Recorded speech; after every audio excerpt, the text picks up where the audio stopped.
Sex নিয়ে মানুষের মনে বেশ কিছু ভুল ধারণা রয়েছে, আর এই মানুষগুলি তাই সেক্স নিয়ে কথা বলতেও ভয় পান।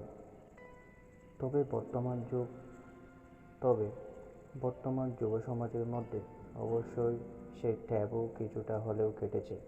এখনকার ছেলেমেয়েরা জানে যে সেক্সের গুরুত্ব কতটা, তাই কন্ডোমের ব্যবহার ও চাহিদা বাড়ছে। এক্ষেত্রে শুধু অনিচ্ছাকৃত প্রেগন্যান্সি নয়, এর পাশাপাশি বহু গুরুতর সেক্সুয়ালি ট্রান্সমিটেড ডিজিজ থেকে বাঁচতে পারে এই কন্ডম, আর এটাই হলো সার্থক দিক। এবার বিষয় হলো, যে কোনো ওষুধে রয়েছে এক্সপায়ারি ডেট, যেভাবে দেখতে গেলে কন্ডোমেও রয়েছে এক্সপায়ারি। এবার অনেকেই সেই দিকটা দেখতে ভুলে যান, কারণ বেশিরভাগ মানুষই জানেন যে এই জিনিসটার একটা মেয়াদ রয়েছে, সেই মেয়াদ পেরিয়ে যাওয়াও সম্ভব।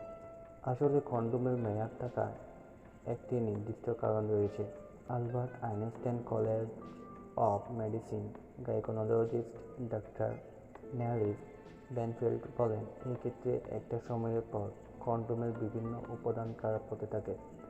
এক্ষেত্রে ল্যাটেক্স থেকে শুরু করে পলিউরেথান ল্যাম্পস্কিনের মান খারাপ হয়ে যায়।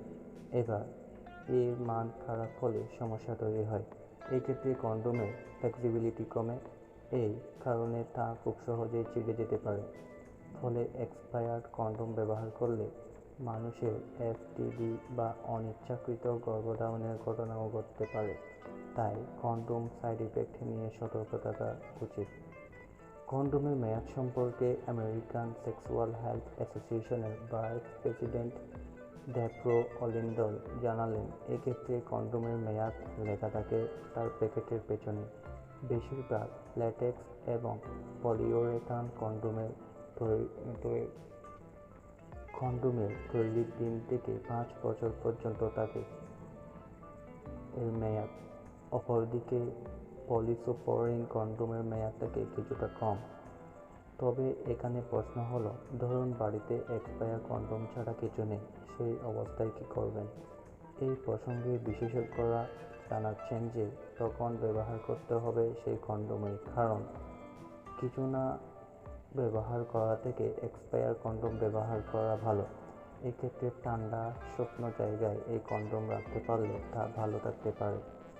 তবে আবারও বলবো, এক্সপায়ার কন্ডোম ব্যবহার ভুল কাজ, তাই সবার সতর্ক থাকা উচিত। আর কন্ডোমের এক্সপায়ারি ডেট দেখে নিন, তবেই সেফ সেক্স সম্ভব।